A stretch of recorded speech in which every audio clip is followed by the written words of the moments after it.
Musim panen kurma tengah berlangsung di Provinsi Diyala, Irak. Provinsi ini juga tengah dilanda kekeringan dan kelangkaan air. Meski demikian, hasil panen kurma tahun ini berlimpah.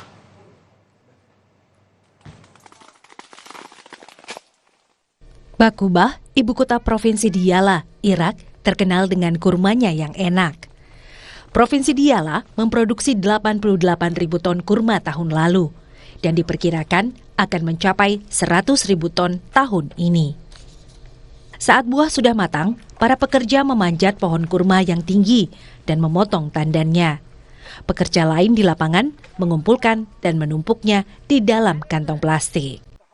صحيح عندنا بساتين تضررت من الشحة المائية والجفاف اللي ضرب المحافظة، بس في نفس الوقت عندنا بساتين بدأت تنتج، بساتين نموذجية منشأة حديثا، النسيجية عندنا في المقدادية وفي يعني في محيط بعقوبة.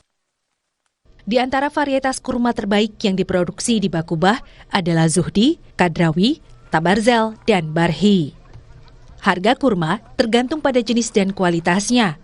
Namun biasanya 1 ton kurma Zuhdi di pasar lokal di Bakubah dijual dengan harga antara 400 hingga 500 ribu dinar Irak atau 4.800.000 hingga 6.100.000 rupiah.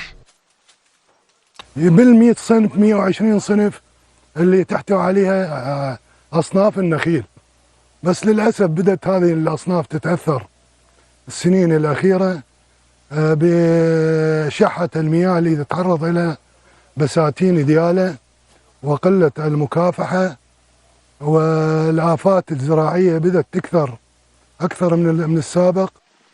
Provinsi Diyala bersama dengan banyak wilayah lain di Irak tengah menghadapi kekurangan air yang parah akibat kombinasi suhu tinggi dan kekeringan.